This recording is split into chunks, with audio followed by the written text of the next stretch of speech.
buat kita semua. Selamat malam. I love you. Malam hari ini kita bertemu lagi dalam The Garden of Light sesi ke-25 nih. Kita buat yang baru bergabung, kita selalu ada tiap minggu persembahan dari Rumah Samasta gratis bagi semesta. Kita berada di sini bersama untuk bertransform pelan-pelan melalui Garden of Light, Taman Cahaya. Ini sesi malam ini rumah sebagai tempat aman. Jadi sebenarnya saya sudah buat kurikulum untuk 1 tahun, sahabat. Tapi nyatanya setiap sesi, setiap minggu itu sekitar hari Senin, dari Selasa, Rabu, Kamis sekitar itulah ya. Kita Garden of Light. Hanya yang belum masuk grup holistik silakan masuk grup. Di situ bisa dapat banyak pencerahan tiap hari, kita transform pelan-pelan dan dapat info-info seperti ini untuk bisa ikut The Garden of Light setiap seminggu sekali. Dan ini boleh di-share sahabat buat sahabat-sahabat, mungkin saudara, anak, orang tua yang ingin pulang bareng-bareng atau menemukan taman cahaya di dalam rumahnya, di dalam dirinya. Nah, malam hari ini kenapa saya mengambil tema rumah sebagai tempat aman? Rumah sebagai tempat aman karena ini kemarin kami baru selesai camp di Ciater Subang. Kebanyakan peserta tidak lagi awalnya ketika datang pertama kali, masalah itu tidak jauh-jauh. Masalah itu kebanyakan di seputar rumah. Jadi di sini kita akan belajar bagaimana menjadikan rumah kita sebagai rumah aman, tidak hanya rumah berbentuk bangunan, tapi menjadi rumah bagi jiwa kita. Oke, jadi ada yang bahkan ada seorang sahabat itu dia mengirim suaminya dia karena dia masih berada di luar negeri gitu kan. Dia takut pulang karena rumah tidak lagi menjadi tempat yang aman bagi jiwanya, apalagi bagi tubuhnya. Nah, di sini dia ngirim suaminya karena suaminya yang seringkali harus kalau marah tuh sampai banting-banting barang, maki-maki, bahkan di usia pernikahan mereka baru beberapa bulan saja, suaminya kalau marah itu mencekik dengan hebatnya kayak gitu kan. Seperti jadi dia takut untuk pulang padahal dia rindu untuk pulang. Nah, jangan-jangan nih penghuni rumah kita, entah itu pasangan kita, entah itu anak-anak kita, entah itu orang tua kita, pun merasakan hal yang sama. Dia hanya menunggu waktu, apalagi ketika bicara anak gitu ya. Dia hanya menunggu waktu di rumah itu bagaimana dia tidak lagi menemukan rasa damai dan lebih senang menghabiskan waktunya di luar rumah bersama teman-temannya. Atau ketika itu pasangan kita, mungkin suami kita atau istri. Kalau istri jarang ya, karena dia biasanya terikat sama anak di rumah gitu kan. Tapi biasanya para suami, para laki-laki ini menjadikan beragam alasan yang kerja lah, yang inilah, yang itu untuk tidak pulang. Artinya, rumah tidak lagi menjadi tempat aman dan menyenangkan bagi dirinya. Baik Janati, rumahku surga tidak tercipta di rumah kita. Nah, semoga malam hari ini kita belajar bagaimana menjadikan rumah ini sebagai rumah batin kita. Tidak hanya kita seperti hotel, numpang tidur dan numpang makan, dan pergi lagi seperti itu setiap hari. Tidak ada kehangatan, tidak ada keintiman di sana. Oke? Sebelum kita berbicara lebih jauh, mari coba kita berhenti sejenak. Bukan untuk berpikir, tapi untuk merasakan, sahabat. Anda lagi di rumah kan? Anda lagi di rumah, nah coba rasakan. Anda rasakan vibrasi dari rumah Anda. Apakah di situ ada kehangatan, di situ ada kedamaian, atau justru sebaliknya? Mau ngezoom aja takut-takut. Banyak sekali sahabat-sahabat yang mengungkapkan, aduh Bu, saya hanya bisa nonton rekamannya Bu. Kalau malam tuh suami saya udah datang Bu. Dia nggak seneng kalau saya ikut-ikut kelas kayak begini. Wow, ini bukan kelas apa ya gitu kan. Ini adalah kelas kesadaran. Kalau masih dilarang sama suami ya, yang bermasalah adalah suaminya kayak gitu kan. Jadi seperti itu seringkali prasangka berjalan lebih dulu dibanding kenyataannya. Dipikir, dipikir nih kelas apa gitu kan, seperti itu. Tapi coba Anda rasakan ketika Anda menutup mata, tarik nafas, Anda rasakan vibrasi dari rumah Anda sendiri. Apakah Anda dingin, apakah hangat, atau malah terasa panas, atau ngerasa gerah, atau ngerasa nggak nyaman di rumah Anda sendiri. Oke, coba saya kasih waktu, Anda rasakan vibrasi di rumah Anda.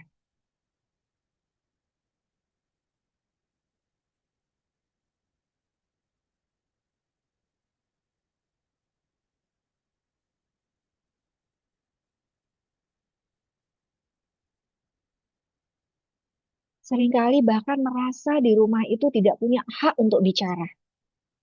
Ada yang seperti itu? Sayang banget kan?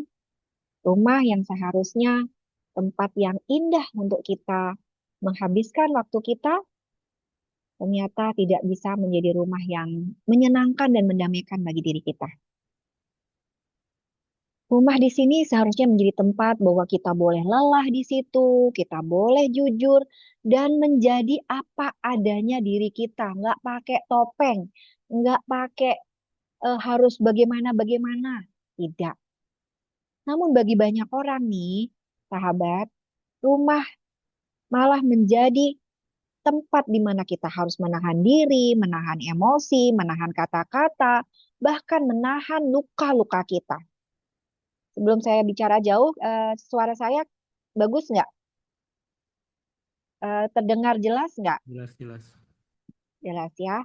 Oke, karena ini sudah di Ciater, bukan lagi di Ciater. Kalau Kemresek, hujan ini itu di Ciater. Ini kita lagi di Karawaci, di Lipo Karawaci. Jadi buat sahabat-sahabat yang mau ketemu, sekarang saya sudah lebih banyak di Lipo Karawaci gitu anak-anak karena anak-anak sekolah di sini. Kemarin banyak kan di Ciater, sekarang malah dibalik. Mulai Januari ini kami akan lebih banyak di Lipo Karawaci Tangerang dibanding di Ciater Subang. Jadi kami di Ciater Subang hanya untuk camp.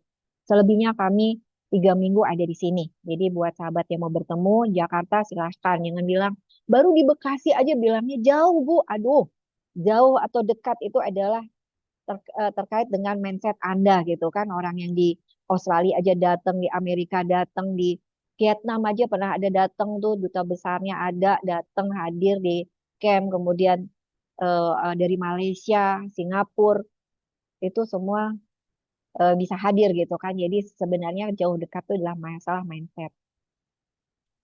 Nah, yang lebih ironis lagi, rumah justru menjadi tempat mendapatkan luka-luka.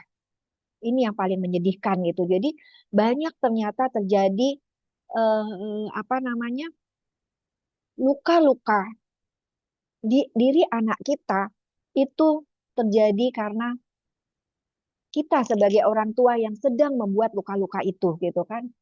Saya pun juga terus terus berbenah, terus berbenah, terus bertransformasi sayang. Walaupun seperti ini gitu kan. Kami kemarin baru pulang dari Tasik sekeluarga gitu kan. Gara-gara salah satu putri kami pacaran yang menurut ini saya adalah anak yang toksik gitu kan. Jadi saya pengen tahu gitu kan apa yang terjadi di pikiran bawah sadarnya. Kenapa kok dia berpacaran dengan bad boy gitu kan. Ada yang punya pengalaman yang sama dengan saya sebagai orang tua, punya anak, sangat disayang, dieman, perempuan, sangat dicintai, tumpuan harapan, pacaran sama bad boy. Pacarannya sih nggak apa-apa ya, saya orang tua, masuk orang tua yang terbuka gitu kan. Saya lebih seneng anak saya bawa, nih mau ini pacarku gitu kan, kenalin misalkan kayak gitu. Tapi ada rambu-rambunya tuh, pacar seperti apa gitu kan. Tapi ketika yang dibawa yang di diam-diam ternyata itu adalah bad boy, itu saya sedih banget. Dan ternyata ketika kemudian saya ke Tasik itu saya ketemu dengan salah seorang sahabat yang juga hipnoterapis di rumah Samasta. Itu di ini ternyata terkuak juga ada sebuah luka yang saya sebabkan yang buat saya menangis juga. Akhirnya saya juga akhirnya memutuskan udah saya dihipno juga, saya nggak mau anak saya saja yang merasa kesakitan gitu dihipno, mamanya juga saya mau dihipno juga gitu kan. Jadi saya juga beres-beres gitu ke dalam diri dan meminta sahabat itu untuk melakukan hipnoterapi pada diri saya sendiri dan suami saya seperti itu gitu. Jadi ada luka yang mungkin tidak sadar kita lakukan gitu kan. Jadi anak ini rupanya dulu saya juga udah lupa-lupa ingat pada waktu SD dia saya buat SD gitu kan, terus ada harus bawa harus bawa laptop gitu kan. Nah, ternyata dijatuhin gitu sama dia gitu. Aduh, udah zaman itu lagi bangun SD, lagi duitnya sulit gitu kan, harus nombokin SD baru bangun gitu kan, bener-bener. Terus baru beli laptop jatuh gitu kan. Emosi dong nih seorang tua zaman dulu nih belum ngerti gitu kan. Yang ada adalah saya eh, kasih dia konsekuensi masuk ke kelas. Jadi ada kelas kosong gitu, saya kunciin. Kamu renungkan, kenapa kok bisa jatuh gitu kan ceritanya kayak gitu. Ternyata hal itu membekas di hati dia dan buat dia ketakutan. Dan efeknya sahabat, hari-hari ini sampai dia gede ini dia sangat ceroboh dan sering menjatuhkan barang-barang. Itu gitu. Jadi rupanya itu adalah luka yang belum dipulihkan di masa lalu, di pikiran bawah sadar dia. Dan itu yang membuat dia seringkali tidak fokus dan nge-freeze di situ gitu. Jadi ketika dia terdistract dengan pekerjaan lain atau pikiran lain, itu dia kehilangan apa fokusnya sehingga dia cenderung menjatuhkan barang-barang. Kembali lagi ingat bahwa pikiran bawah sadar itu 95 sampai 99% sahabat. Dan amazingnya selesai di hipno itu, nih udah 2 hari 3 hari nih ya berjalan, terlihat lebih tenang, lebih calm down, anak dia dan lebih dewasa dia ngomong tuh apa ya lebih beda deh kelihatannya gitu. Saya bilang wow, apa namanya saya banyak melakukan hipnoterapi ke pasien gitu kan, tapi tidak pernah melakukan hipnoterapi ke anak gitu. Kenapa Bu nggak bisa? Ya jangan-jangan lukanya sama mamanya, lukanya sama papanya. Akhirnya supaya fair, saya pun melakukan hipnoterapi dan suami saya juga melakukan hipnoterapi. Bersih-bersih sampah nih di pikiran bawah sadar dan ternyata banyak juga saya banyak nangis juga. Oh, ternyata masih ada juga ya luka-luka di pikiran bawah sadar itu yang memang dalam dan luas seperti sebuah samudra. Masih ada nangis, ingat dipukul apa dikejar-kejar sama apa namanya sama papa, Pak, ada pakai sabuk kayak gitu. Ada momen juga umur 3 tahun dikunciin di rumah, nggak ada siapa-siapa dari pagi sampai maghrib. Banyaklah kesedihan-kesedihan, terus ada momen sendirian, habis dimarahin sama mama, dia dimarahin sama papa, nggak dibela sama mama, sendirian di kamar nangis, tidak ada yang ngereken gitu kan, tidak ada yang peduli gitu. Itu ternyata masih ada tuh di pikiran bawah sadar kita dan itu ternyata bukan kita ya, saya gitu kan. Dan itu seringkali memicu kesedihan-kesedihan ketika sendirian, misalkan semua pergi gitu. Sendirian tuh rasanya kok sedih gitu, kok kayak apa gitu kan. Oh ternyata itu adalah ada akarnya gitu loh sahabat. Jadi hipnoterapi bukan hanya untuk orang yang bermasalah. Jadi jangan pikir bahwa apa namanya, eh, jangan berpikir bahwa hipnoterapi untuk orang yang bermasalah saja. Tidak, saya pun juga melakukan hipnoterapi dan saya bahagia melakukan karena banyak habis itu tuh langsung tenang banget. Dipicu apa gitu, nggak apa-apa tuh gitu kan. Biasanya saya orang perfeksionis gitu ya. Jadi kadang-kadang ada hal yang nggak ini aja tuh kayak gitu ke agak naik gitu ininya gitu, tensinya gitu ya terasa gitu. Tapi bisa di langsung set langsung berjarak gitu dengan emosi itu. Itu habis di hipnoterapi ini tenang gitu loh. Jadi banyak hal yang kita bisa ambil tuh di pikiran bawah sadar yang ternyata tanpa kita sadari berakibat panjang sampai hari ini gitu loh sahabat. Jadi itu akhirnya saya juga say thank you gitu kan ke ini. Oh ternyata saya pernah membuat luka nih yang teramat besar pada anak saya ketika proses menjatuhkan menjatuhkan laptop itu gitu. Jadi saya terus berkaca gitu dan saya menangis di situ merasa bersalah, saya minta maaf gitu kan. Eh, Laptop let's say 5 juta lah ya. Uang bisa dicari. Tapi luka di diri anak itu membekas terus sampai gede, sampai dia tua bahkan sahabat. Kalau kita tidak pulihkan hari ini. Saya bersyukur saya punya ilmu ini, saya tahu tahu ilmunya sehingga saya benar-benar memandang ini serius gitu. Saya bilang, "Bro, ntar semua anak ya. aku bawa ke sini ya, atau lu yang ke ini gitu kan, ke Samasta gitu kan, beresin ya anak-anak ini. Jangan-jangan banyak luka-luka yang tanpa kita sadari dulu kita lakukan dan itu ternyata membekas gitu loh di hati mereka sampai hari ini. Yang contoh kecil aja, anak kita nggak mau dipeluk misalkan, cenderung menghindar, dicium nggak mau gitu kan. Oke, itu sudah warning, sudah alarm bahwa pasti dia punya luka di pikiran bawah sadar terhadap Anda. Itu yang membuat dia sekarang menjauh dan mengambil jarak dan dipeluk itu nggak nyaman seperti itu. Itu adalah alarm kuat sekali bahwa dia punya luka terhadap Anda sebagai orang tua. Itu jadi apa namanya? Yuk beres-beres dan supaya fair. Jadi jangan sampai anak ngerasa, "Gimana sih? Aku nih begini nih gara-gara dua orang tua tuh. Dua orang itu tuh ada tuh anak yang datang ke camp tuh marah-marah terus gitu kan karena dibawa sama orang tuanya gitu kan. Tapi setelah itu akhirnya sadar gitu bahwa saya ini apa, dan kesadaran tuh akan lebih cepat ketika orang tuanya berdua sadar dulu gitu. Jangan hanya membawa anak seakan-akan dia yang rusak, padahal kerusakan dia itu disebabkan oleh kita nih sebagai orang tua. Jadi supaya fair, orang tuanya juga harus harus bersedia gitu loh, harus bersedia berproses, bersedia bahkan dihipno, atau lebih enak lagi datang bareng-bareng, pulih bareng-bareng di camp di rumah Samasa 5P itu, camp 5P. Pulih tubuh, pulih mental, pulih jiwa, pulih energi, dan yang terakhir adalah pulang kembali kepada tubuh. Itu enak banget sama-sama pulang tuh yang tadinya bapak sama anak misalkan sengaja aja gitu kan. Kalau kita kan datang bareng kan biasanya berdua gitu ya, mepet gitu ya. Ini enggak. Nanti bapaknya di mana gitu dikasih ambil, dia pasti langsung ambil jarak dengan bapaknya. Bapaknya di row yang ketiga, dia ambil di row yang ke satu. Bapaknya di depan, dia ambil di belakang. Nanti bapaknya ke belakang, dia maju ke depan. Seperti itu, jadi kayak kucing-kucingan gitu. Saya akhirnya ketawa, oh ini adalah indikasi bahwa hubungan mereka di dalam rumah itu tidak baik. Oke.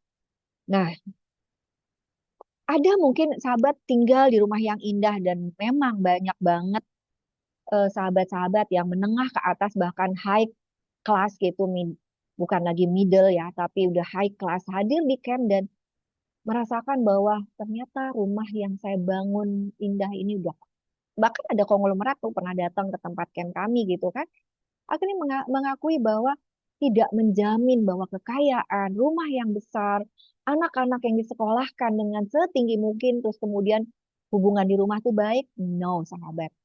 Jadi itu yang sedih. Akhirnya merasa bahwa untuk apa terus saya bekerja selama ini.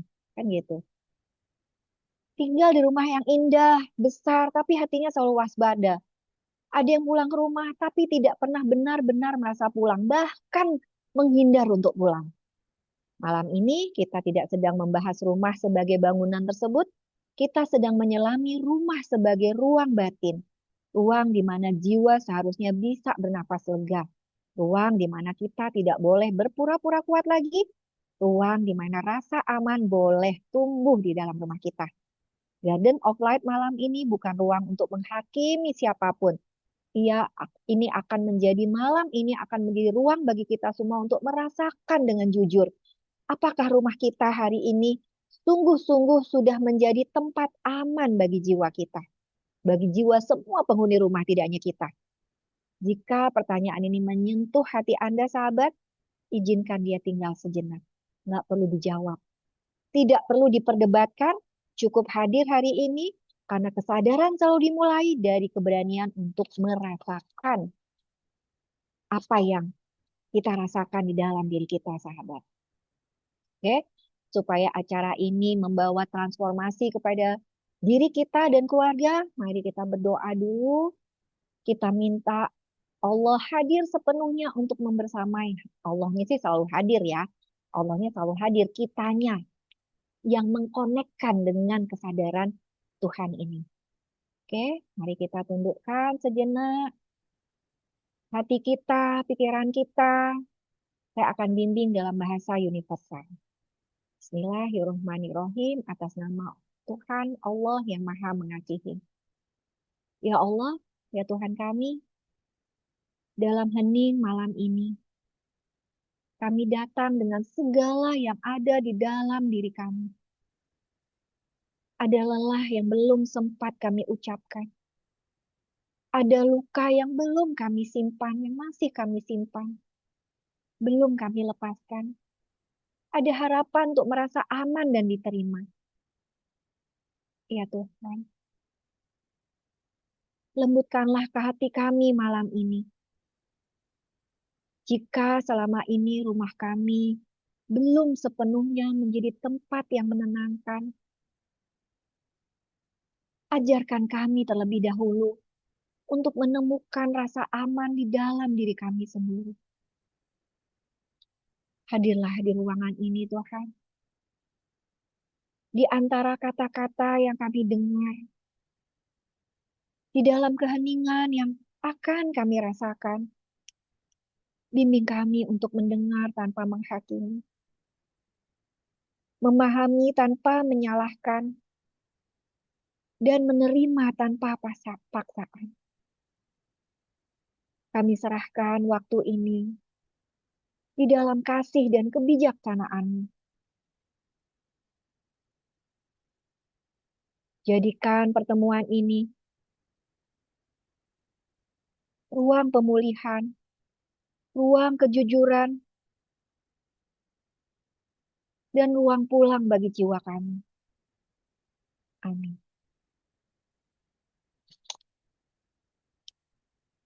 Nah, realitanya yang sering kali terjadi, sahabat, ketika rumah tidak terasa aman itu, kita sedang melihat satu kenyataan yang mungkin tidak nyaman, namun sangat nyata dalam kehidupan banyak orang. Tidak semua rumah terasa aman, betul? Ada rumah yang kelihatannya ramai, tapi di dalamnya terasa sunyi. Orangnya ada, suaranya ada, aktivitasnya ada, namun sama sekali tidak ada kehangatan. Bahkan di beberapa rumah, baru masuk saja terasa tuh kesunyian, ketegangan, hadir tanpa sebab yang jelas. Bahkan mungkin sudah nggak ada pertengkaran besar ya, namun kerasa gitu, udara tuh terasa berat. Mau berjalan saja kita tuh takut-takut. Lihat ada papa di situ, muter. Lihat ada mama di situ, masuk lagi kamar. Kalau nggak ada dua orang tua itu di ruang keluarga, baru berani ke dapur, baru berani ke ruang keluarga. Rasanya tidak ada kebebasan gitu. Kita sibuk milih kata, sibuk menjaga ekspresi wajah kita. Seolah-olah kita harus selalu waspada, bahkan di rumah kita sendiri. Mau bicara jujur, nggak diterima, disalahin malah. Mau jujur, malah jadi berantem, jadi konflik. Dan seringkali anak ini merasa, atau bapaknya atau ibunya merasa mudah salah paham. Apa yang terjadi akhirnya ujungnya? Masing-masing akhirnya memilih untuk diam. Daripada apa? Daripada ribut katanya. Dan yang paling sekali menyedihkan yang banyak dirasakan banyak orang adalah ada orang yang pulang ke rumah bukan untuk istirahat, bukan untuk mendapatkan kedamaian, bukan untuk mendapatkan cinta, tapi sekedar untuk bertahan. Pulang ke rumah tuh justru katanya buat lelah. Rasanya pengen di luar terus. Itu kan mau kemana gitu kan? Bukan karena pekerjaannya yang bukan buat lelah. Tapi karena jiwa sini sedang tidak mendapatkan rasa aman. Maka penting untuk kita sadari dengan jujur, tidak semua rumah menjadi tempat pulang. Sebagian hanya menjadi tempat tinggal. Itu yang terjadi, banyak orang tua sedih gitu kan. Anak saya udah 6 tahun, Bu. Ini masuk tahun ke-7 di Jepang, nggak pernah mau pulang. Bahkan nomor saya diblokir. Nggak usah jauh-jauh.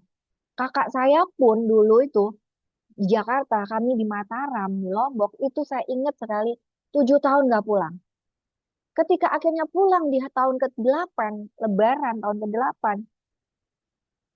tidak nginep di rumah, nginep di hotel. Kenapa? Karena kedua orang tua kami orang yang kaku. yang hanya punya dua bahasa dalam hidupnya yaitu marah dan memukul. Dan saya pun seandainya saya bisa pergi, saya juga pergi. Tapi saya mau kemana? Saat itu saya di Lombok dan pulang dari kuliah saya di Lombok. Seperti itu gitu kan. Jadi tidak rumah itu tidak lagi menjadi tempat tinggal, tapi hanya menjadi tidak menjadi tempat pulang, hanya menjadi tempat tinggal. Garden of Light malam ini sahabat tidak datang untuk menyalahkan siapapun, tapi untuk mengakui satu hal. Jika rumah tidak terasa aman, jiwa akan terus mencari tempat untuk bersembunyi. Dan sebelum kita bisa membangun rumah yang aman ini, kita perlu berani melihat realita ini. Dimarahin ke semua Pak Rahmat udah buat slide beliaunya. Tidak dikeluarkan. Oke.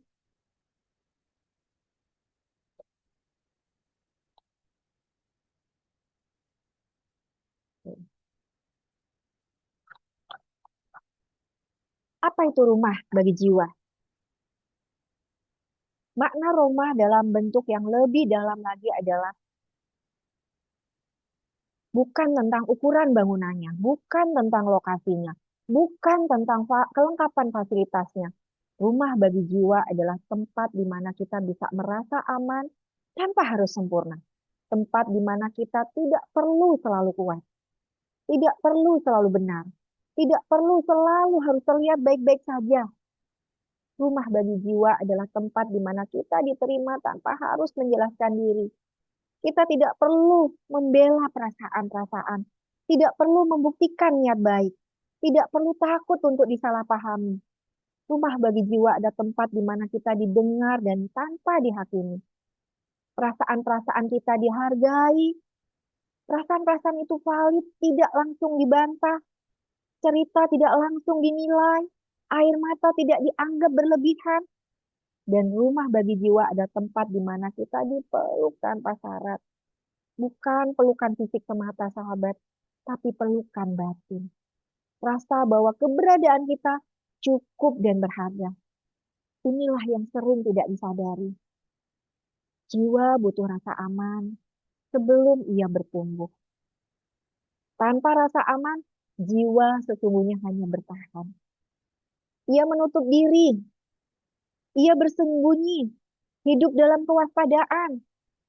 Tapi ketika rasa aman hadir, maka sebaliknya jiwa mulai bernapas, mulai jujur, mulai pulih. Inilah The Garden of Light malam ini adalah undangan lembut bagi kita semua untuk menumbuhkan kembali rasa aman itu.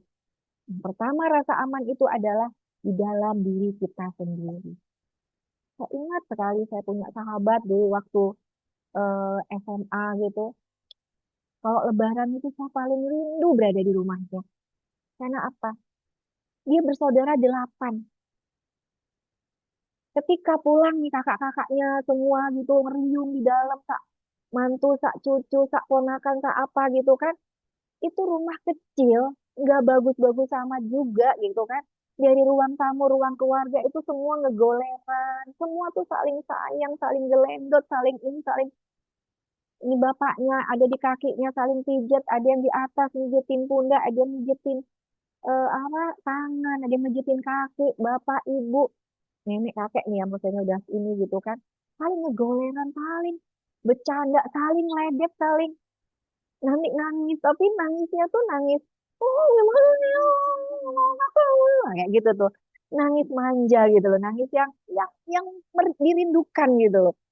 Itu tuh saya ingat sekali, setiap kali saya pulang ke sana tuh saya di depan di teras tuh saya menangis gitu waktu SMA itu, melihat. Dan itu kenapa saya tidak punya rumah seperti itu di rumah saya jauh lebih besar daripada rumah mereka gitu kan, tapi isinya cuma saya, bapak saya, ibu saya, sama kakak saya. Dan kakak saya dari SMP sudah lulus SMP sudah di SMA Taruna. Habis itu ngelanjutin di ITB.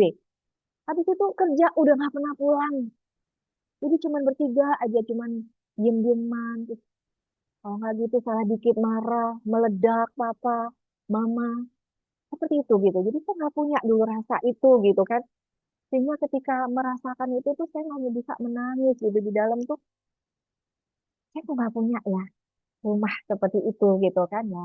Itulah kenapa saya hari ini menjadi psikolog. Karena saya juga punya banyak luka batin dulu dari masa kecil, masa lalu yang sekarang kayak punya hutang gitu. Saya sekarang sudah bahagia, saya punya suami yang luar biasa, saya punya 8 anak gitu yang juga hebat semuanya gitu kan. Saya ngerasa saya punya hutang bahwa dulu saya pernah terluka, kemudian saya bahagia hari ini.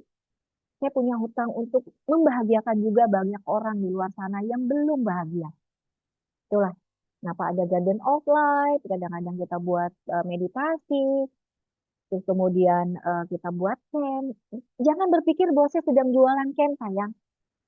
Camp itu 3 orang saja. Saya tetap jalankan.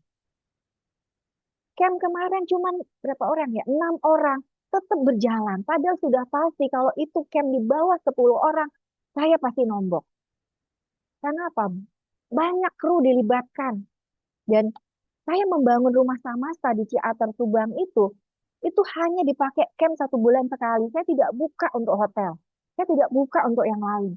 Paling kalau ada teman-teman atau alumni atau grup holistik datang gitu, Bu, saya mau ke sana. Udah sekedarnya aja tuh ngasih makan, ngasih sekedar untuk ganti apa spray, nyuci laundry untuk apa namanya bed cover kayak gitu untuk pemeliharaan. Padahal saya di situ berapa banyak tenaga staff yang harus saya biayai tiap bulan kayak gitu kan. Jadi kalau udah di bawah 10 aja saya pasti rugi. Tapi karena ini adalah panggilan jiwa sahabat, camp itu tetap berjalan. Pernah kami cuma 1 orang loh sahabat. Tapi ketika di dalam saya akan, apakah saya adakan, saya tetap adakan tuh 1 orang itu. Sudah pasti itu saya nombok dan hebatnya. Pak Jarot, Pak Wisnu, itu juga orang-orang hebat.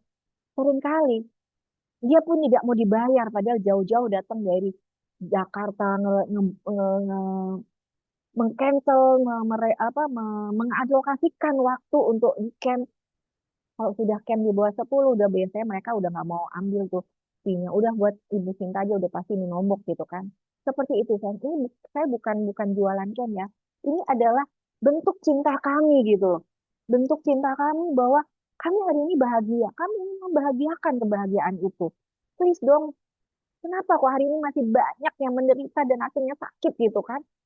Ja- Dan ini adalah bentuk dakwah saya. Saya bukan ustazah, saya bukan ustadz atau kiai, tapi dengan orang pulang kepada dirinya sendiri, pada kesejatian dirinya, pada bahwa dia adalah sepenuhnya Roh Kudus, bahwa dia sepenuhnya adalah percikan dari jiwanya Allah, buat kami itu adalah suatu kebahagiaan tersendiri. Satu jiwa yang pulang, itu adalah karma baik buat kami. Itu yang saya tanamkan pada diri saya dan anak-anak. Bu, udah kalau di bawah 10 dibatalin aja deh Bu, campnya kayak gitu. Kasihan Bu, ibu gitu kan. Terus ini kita kan tetap full tim ya, nggak bisa juga gitu dikurangi apa pegawainya gitu karena sudah ada job desk-nya masing-masing gitu kan, dikurangi satu bisa nggak bersih-bersih itu. Nah, ini gitu bagian air kemarin apa namanya pas musim hujan banget mati lampu terus 24 jam itu nyala genset itu harus ada yang jagain ngisiin bensin dan sebagainya, sempat rusak juga MTB-nya sempat terbakar. Itu tetap kami tetap dalam hati saya tuh benar-benar salah apapun berapapun harganya kita tetap hadir untuk melayani sahabat semua gitu kan.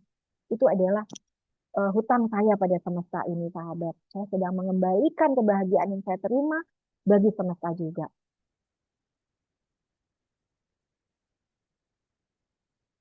Mengapa? Pertanyaannya adalah, mengapa rasa aman tidak selalu hadir di rumah kita? Akar lukanya adalah rumah luka rumah tangga.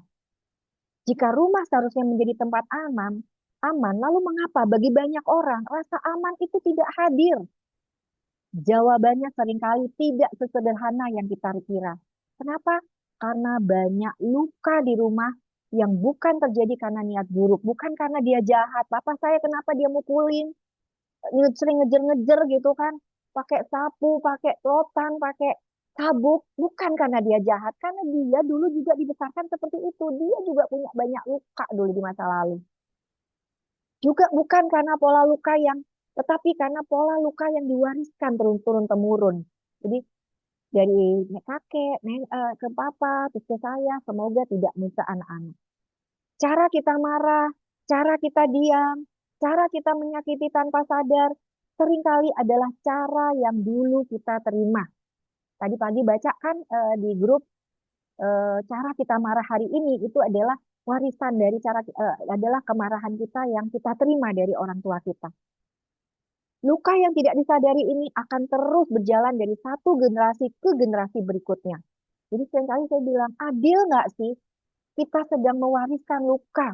Ya kalau warisin uang gitu ya.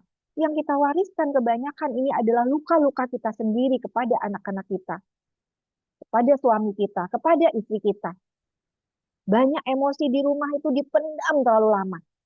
Perasaan yang tidak diungkapkan, kekecewaan yang disimpan, kesedihan yang ditahan, sampai akhirnya emosi itu keluar. Bukan sebagai kejujuran, tapi sebagai ledakan amarah. Ini yang ngeri. Di banyak rumah, komunikasi juga dibangun. Bukan dari rasa aman, tapi dari rasa takut. Takut disalahkan, takut memicu konflik, takut dianggap lemah. Maka yang lahir bukan dialog, tapi pertahanan diri. Dan tanpa disadari, rumah pun berubah jadi tempat pelampiasan. Lelah dari luar, dibawa ke rumah, anak-anak dimarahin, istri dimarahin. Tekanan hidup ditumpahkan kepada orang terdekat. Adil nggak sih buat mereka? Dikala rumah seharusnya itu menjadi tempat pemulihan, bukan tempat untuk saling melukai.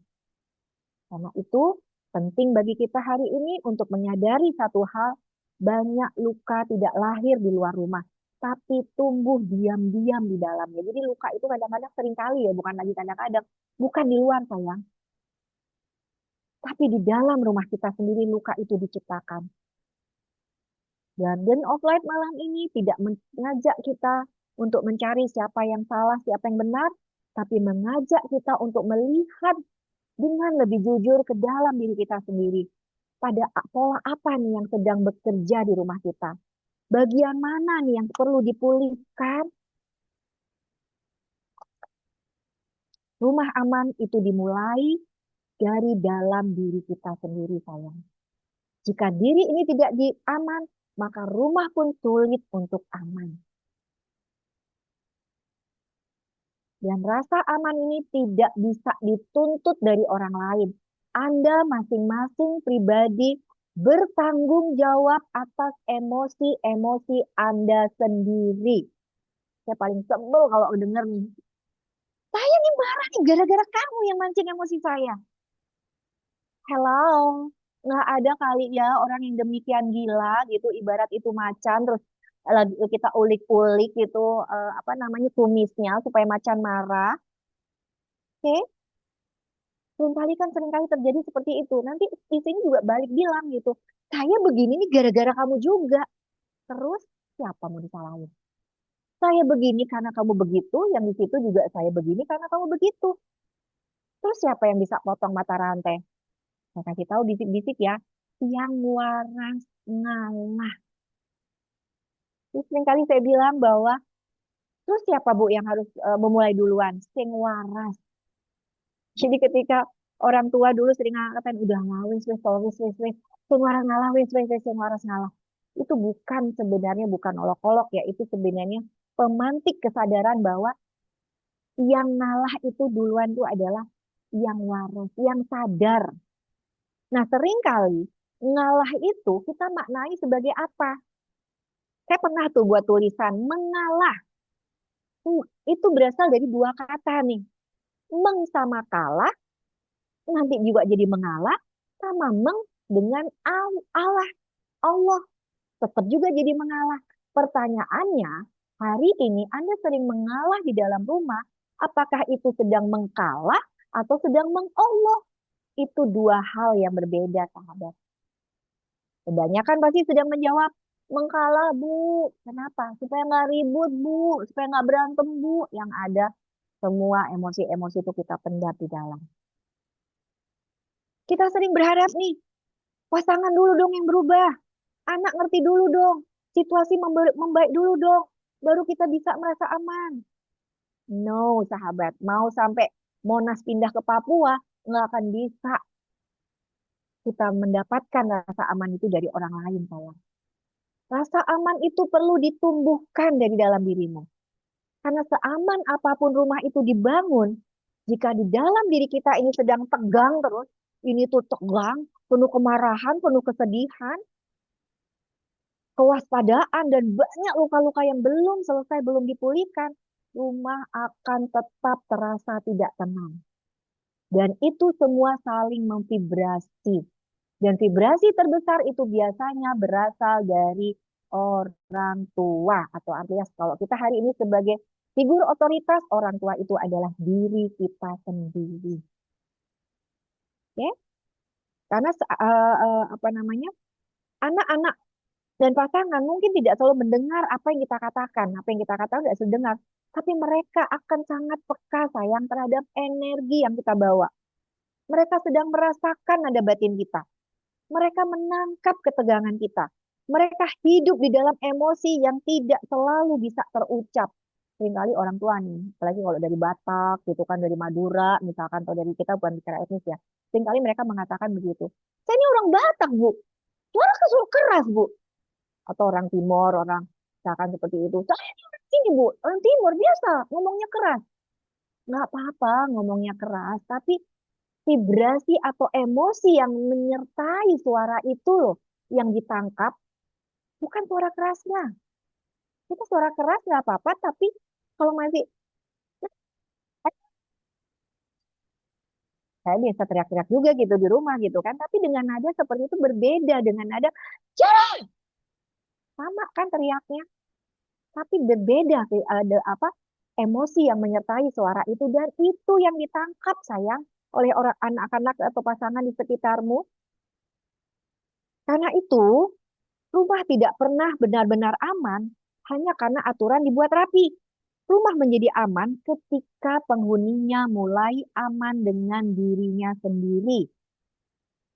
Aman untuk lelah, aman untuk merasa, aman untuk tidak sempurna, aman untuk bicara apa saja. Dan ketika satu orang mulai menemukan rasa aman di dalam dirinya, nggak perlu semua kok, sayang. Cukup Anda mulai dari diri Anda sendiri dulu deh. Rasa aman itu, rumah pelan-pelan akan berubah vibrasinya. Udara menjadi lebih ringan, kata-kata menjadi lebih lembut, dan kehadiran menjadi lebih menenangkan. Garden of Light malam ini tidak mengajak kita untuk memperbaiki orang lain, tapi mengajak kita untuk memulihkan rumah pertama kita, yaitu diri kita sendiri, sahabat. Oke, seperti itu. Tanda-tanda tidak aman, tanda diri tidak aman. Di bagian ini kita tidak sedang mencari kesalahan ya. Kita hanya sedang mengenali sinyal-sinyal yang sering dikirim oleh batin kita.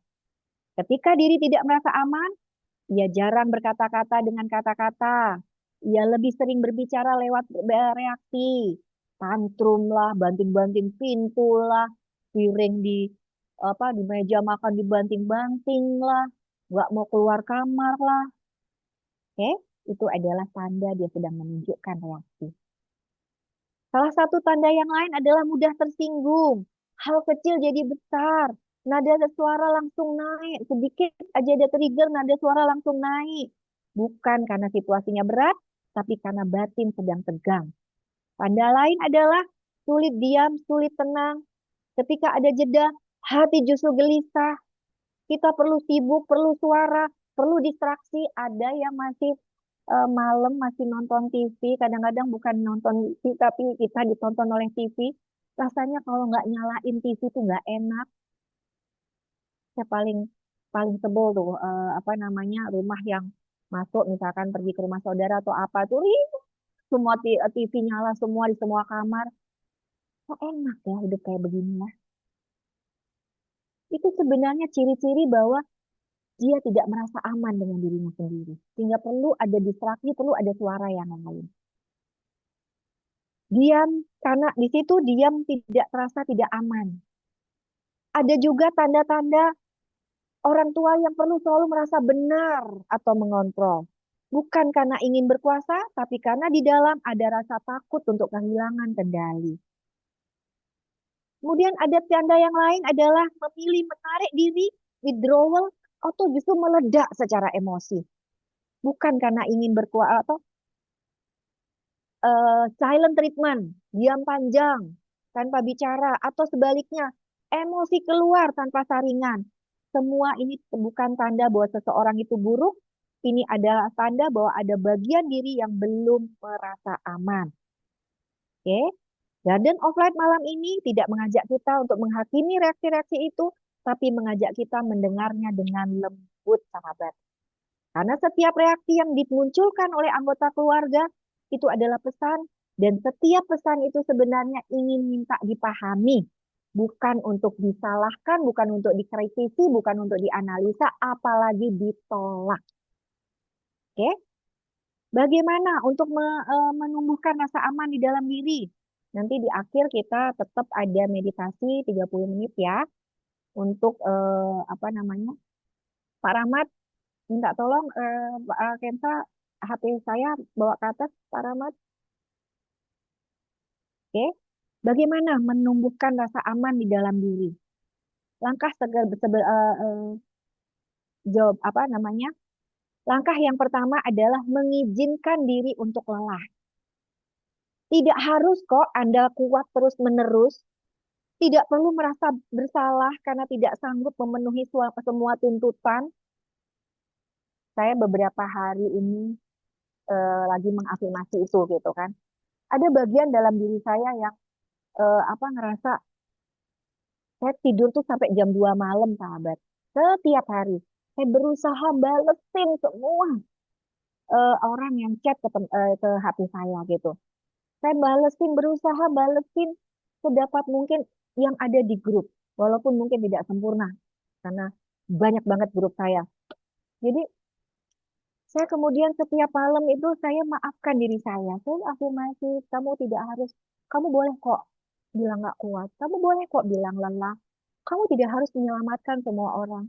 Kamu tidak harus membebaskan semua orang dari emosi-emosi mereka. Lakukan apa yang kamu bisa. Saya afirmasi diri saya. Supaya apa? Supaya saya bisa tidur nyenyak. Kalau enggak, kebangun-bangun. Terus, oke.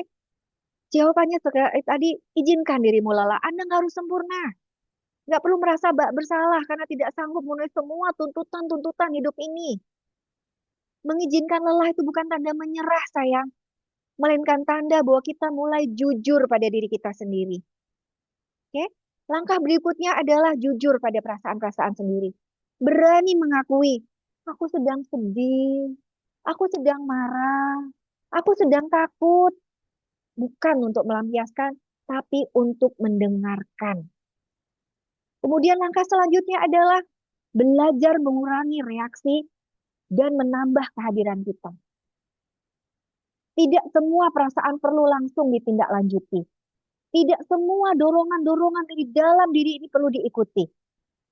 Kehadiran itu, sedangkan kehadiran itu artinya apa? Yang dibutuhkan sebenarnya adalah kehadiran Anda. Kehadiran itu apa? Kita tinggal sejenak bersama rasa itu. Tanpa menghakimi dan tanpa melawan. Seringkali kan kita nggak mau sedih ya. Tadi ada pasien saya datang, saya nggak udah lama nggak menangis, Bu. Saya tahu, saya orang yang nggak cengeng ketika menghadapi, bahkan ketika mama saya meninggal pun saya tidak menangis. Apakah itu sehat? No. Engkau selama ini sedang menekan perasaan-perasaan. Tuhan kasih loh emosi itu. Emosi marah, emosi kecewa, emosi sedih. Tuhan tuh kasih rasa itu di dalam dirimu, sayang.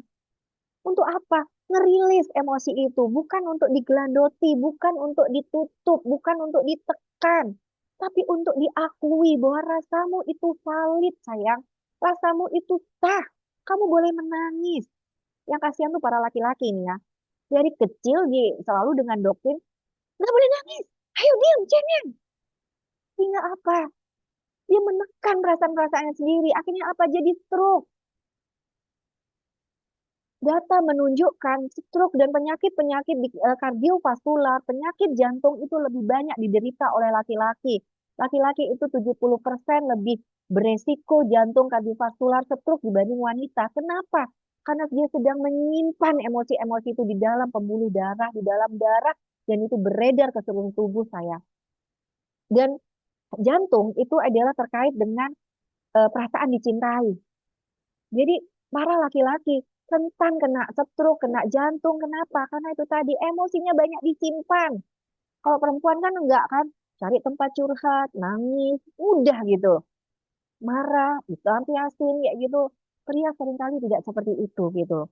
Sehingga emosi-emosi itu tersimpan di dalam dirinya. Oke? Kita menambah, kita belajar mengurangi reaksi tapi menambah kehadiran. Tidak semua perasaan perlu langsung ditindaklanjuti. Tidak semua dorongan perlu diikuti. Kita hadir itu artinya bersama dengan rasa itu. Tidak dihakimi, tidak dilawan, tidak dibuang begitu saja. Dan yang sering terlupakan adalah kita belajar berhenti sejenak sebelum merespon. Ingat tulisan saya, 90 detik, teori 90 detik. Jadi emosi itu waktunya, tumbuhnya itu 90 detik sahabat. Ibarat lilin itu 90 detik. Artinya ketika Anda muncul emosi itu, hitung nafas Anda 90 kali. 1, 2, 3, wah, kayak gitu kan. Artinya Anda sedang berjarak dengan emosi itu. Alih-alih berada di dalam emosi itu. Biasanya setelah 90 menit, ini sudah penelitian ya, bukan kata saya ya. Ini penelitian dari lupa saya siapa, ada jurnalnya. Emosi itu masa berlakunya tuh 90 detik. Jadi 90 detik pertama itu saat Anda marah, saat Anda sedih, saat Anda mau meledak gitu, 90 detik pertama itu tarik nafas hitung sampai 90. Di situ akan calm down, di situ kita akan bisa melihat masalah itu apa adanya masalah itu dan fokus pada solusi atau outcome-nya apa, bukan pada emosi-emosi yang menyertai masalah itu. Seringkali kan kita kebakar sama emosi-emosi yang menyertai masalah itu. Belajar benar-benar, satu tarikan nafas itu adalah satu kesadaran. Satu pilihan untuk tidak bereaksi secara otomatis. Di ruang kecil itulah rasa aman mulai tumbuh. Karena pada akhirnya rasa aman tumbuh itu bukan kita me, mengaman-amankan diri, bukan saya. Ketika kita berhenti untuk melawan diri kita sendiri. Saat kita tidak lagi memusuhi apa yang kita rasakan, nih. Jadi Anda harus terima tuh, terima perasaan-perasaan itu. Jangan dilawan, jangan dihakimi, bahkan jangan didinai. Didinai itu ditolak, seakan-akan tidak ada. Rasakan ketika akui, saya lagi sedih, saya lagi marah. Tubuh Anda akan mulai membuka, melunak, hati Anda akan mulai membuka, dan rumah batin Anda mulai terasa hangat, sahabat. Oke? Bagaimana menciptakan, slide ini adalah bagaimana menciptakan energi rumah yang menenangkan. Banyak orang berusaha membuat rumahnya aman dengan menambah aturan. Itu totally wrong. Aturan bicara lah, aturan sikap lah, aturan peran lah. Padahal yang paling berkuat bekerja di dalam rumah bukan aturan, tapi energinya. Dan energi rumah dibentuk dari hal-hal yang sangat sederhana namun terasa dalam. Ingat di buku saya, Pesan Cinta Tuhan Melalui Tubuhku atau Sakitmu, itu di halaman 203 itu ada tabel energi. Dan di situ tabel energi dari Profesor David Hawkins, Power and Force, energi yang lebih besar akan mempengaruhi energi yang lebih kecil. Itu tolong, buku Pesan Cinta. Energi yang lebih besar akan mempengaruhi energi yang lebih kecil. Nah, berarti kalau kita ingin mempengaruhi lingkungan kita, maka energi kita harus besar. Apa itu energi yang besar? Nggak ada di bawah. Energi yang besar itu adalah energi pencerahan, energi kedamaian, energi sukacita, energi cinta, energi penerimaan, energi memahami, netral. Nah, itu adalah energi-energi besar. Sebaliknya, energi-energi yang muatannya kecil itu adalah energi marah, energi bangga, energi keinginan, putus asa, takut. Apa lagi itu? Silahkan dilihat sahabat, itu benar-benar powerful banget untuk kita amalkan di rumah kita. Jadi kalau hari ini kita masih marah, masih ingin kayak gitu, yang ada adalah energi kita kecil. Ayo, siapa yang belum punya buku ini, silahkan lihat di link di situ, apa namanya, supaya Anda tidak mendapatkan buku yang palsu. Karena banyak sahabat konsultasi atau datang ke tempat saya terus minta tanda tangan yang ada, atau konsultasi yang ada buku yang dibawa itu buku stensilan, buku fotokopian, udah kecil, buram, jelek kayak gitu. Dan yang paling ini adalah energinya pasti tidak ada. Itu sahabat. Jadi silakan meminta link sama Pak Rahmat atau Bu Ati untuk dapat link buku yang asli. Ini buku powerful banget dan mengubah hidup banyak orang. Dari tahun 2019 sampai sekarang buku ini sudah 3 kali revisi. Tiap bulan itu bisa laku 500.000 buku gitu untuk karena dan banyak udah dikasih-kasih gitu kan, artinya karena buku ini bermanfaat gitu. Jadi kalau sakit tuh saya daripada beli buah gitu ya terus ya habis gitu kan, beli buku nggak bakal habis gitu karena enak gitu loh, tulisannya gede-gede. Jadi buat para lansia pun ngebacanya enak gitu, tanpa kacamata pun kebaca. Ini konsumsi emak-emak, konsumsi ibu-ibu yang tulisannya gede-gede. Yang paling kuat bekerja di dalam rumah itu adalah bukan aturan, tapi energi Anda. Energi rumah dibentuk dari hal sederhana. Salah satunya adalah nada bicara. Jadi bicara itu bukan hanya apa yang kita ucapkan sayang, tapi bagaimana kita mengatakannya. Kita mau buat anak kita berubah, maka berikan nada yang lembut dan menenangkan. Sebaliknya, nada yang keras itu membuat tubuh bersiap untuk bertahan. Misalkan nih anak saya, Tiara, bangun! Oh, dia langsung kaget tuh. Nangis habis itu. Akhirnya berantem kan. Tapi ketika, sayang, sekolah yuk. Teman-temannya udah pada datang loh. Tuh. Tadi udah telepon tuh gurunya. Sekarang pakai baju apa ya? Beda kan? Akhirnya anak bangunnya tuh dengan sukacita. Iya, langsung bangun. Giliran tadi bangunnya. Bangun. Anak bangun dengan kaget dan itu moodnya pasti jelek. Habis itu nggak mau mandi lah, nggak mau inilah, nggak mau sarapan lah, bahkan nggak mau sekolah. Itu yang terjadi ketika nada kita tinggi. Energi rumah juga dibangun dari cara kita menyambut dan berpamitan. Bagaimana disambut dengan kehadiran bukan sekedar formalitas. Pamitannya juga dengan perhatian. Datang nih anak misalkan, kita masih sibuk gitu kan, salim cuman nggak dilihat kayak gitu. Atau pada saat pagi juga begitu, salim mau berangkat sekolah, kita nggak lihat. Enggak. Biasanya face to face, eye to eye, pelukan, cipika-cipiki, itu akan memberi energi bagi anak ini untuk menyambut harinya. Bukan tergesa-gesa. Hal ini akan memberi pesan batin bahwa kehadiranmu penting. Kemudian cara lain menciptakan energi rumah yang menenangkan adalah cara kita menyelesaikan konflik. Konflik yang diselesaikan dengan mendengar itu akan membangun kepercayaan. Konflik yang dihindari sebaliknya, konflik yang dihindari atau disimpan akan menciptakan ketegangan yang menetap. Dan yang sering kali terlupakan, energi rumah paling gede sangat dipengaruhi oleh ruang hening dan jeda bersama. Tidak selalu harus bicara, tidak selalu harus menyelesaikan masalah. Cukup duduk bersama, cukup hadir dan bernafas di ruang yang sama. Di sanalah akan hadir rasa aman, perlahan tumbuh, karena sesungguhnya rumah tidak perlu sempurna. Rumah tidak harus rapi kok sepanjang waktu, tapi habis itu emaknya marah-marah, gara-gara capek memberesin rumah, anaknya taruh gunting sembarangan, gelas sembarangan, udah meledak. Dari mana udah beresin? Apakah lebih penting itu? Rumah rapi tapi engkau marah-marah karena kecapean? Atau ya udah sok, nggak apa-apa deh berantakan-berantakan dikit, tapi rumah tetap hangat.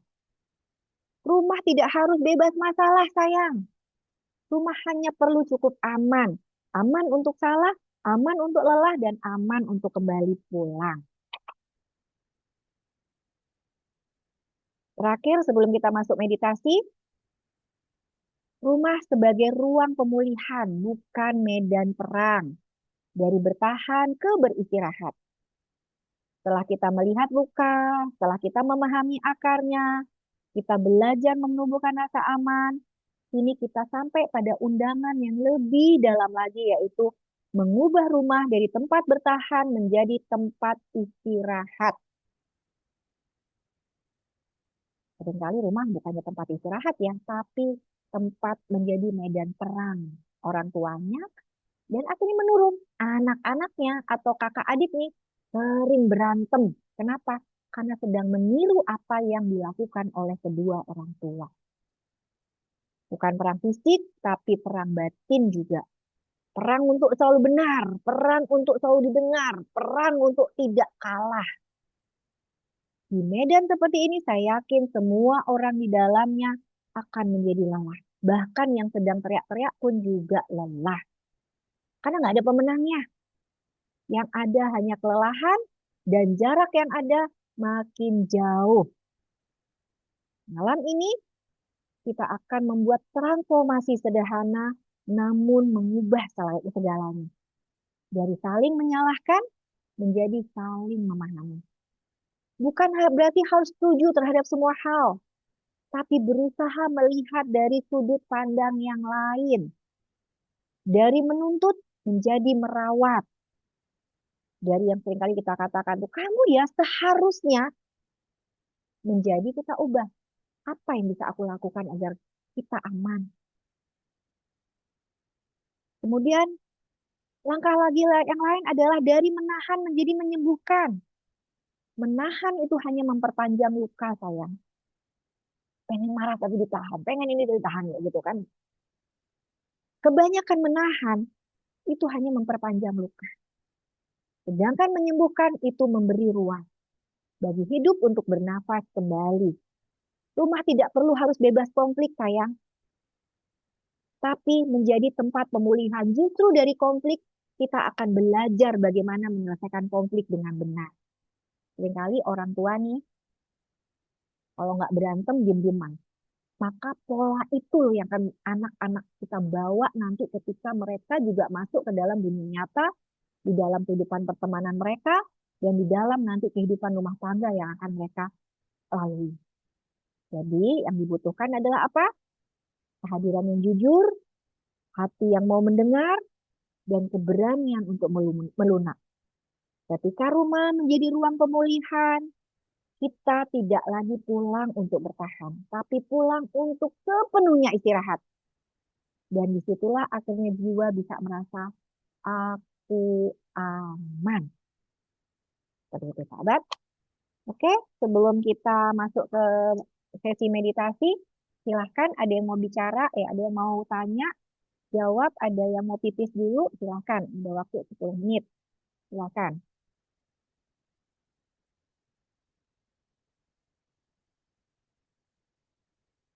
Silahkan, yang mau bertanya silahkan. Atau Pak Rahmat bisa eh, share video-video kita, perjalanan kita. Apakah berarti kita harus hipnoterapi sama orang yang kita kepahitan juga sama dengan dia? Ya enggak juga, Pak. Tiap malam saya selalu minta maaf ke anak saya. Jika sehari itu saya sudah ada marah ke dia, saya terangkan baik-baik, itu bagus. Tapi pastikan yang lebih pastikan lagi adalah lihat ekspresinya. Apakah dia menerima kemarahan kita? Itu. Ini buat sahabat yang butuh informasi untuk camp, kita di bulan Februari di 15 sampai 18 Februari. Kita ini camp diadakan untuk menyambut puasa. Kenapa? Karena kita tahun demi tahun puasa-puasa hanya kebanyakan menahan lapar dan haus, tapi yang ada adalah kita tidak sepenuhnya tidak sepenuhnya puasa sepenuhnya di mana tidak melakukan transformasi ke dalam diri. Jadi masih sering kesal-kesalan, masih sering sedih, masih sering kehilangan arah gitu kan.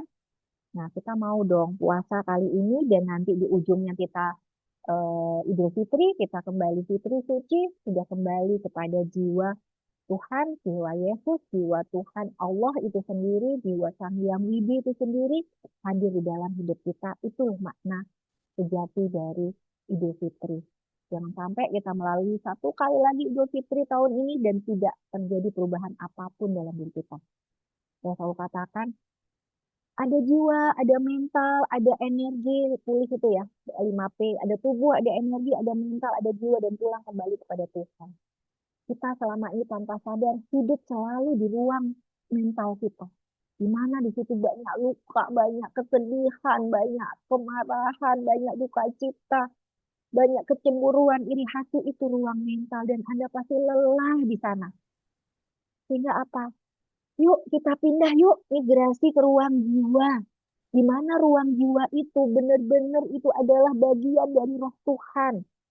Di dalam ruang itu hanya ada dua bahasa, yaitu penerimaan dan cinta, sahabat. Kalau kita sudah masuk ke ruang itu, apapun masalahnya, kita akan tetap damai dan sukacita. Karena apa? Semua permasalahan itu sebenarnya adalah ciptaan dari pikiran-pikiranmu sendiri. Tuh, di aspek mental. Oke? Kita migrasi yuk ke ruang jiwa. Di situ yang ada hanyalah kedamaian, sukacita, penerimaan, cinta. Dan itu bukan sesuatu yang sulit. Kita hanya perlu pulang kepada diri sendiri. Kita hanya perlu pulang pada kesejatian diri kita. Itu. Ya. Mungkin bisa dibantu Pak Rahmat beberapa sahabat yang sudah merasakan betapa indahnya hadir di camp.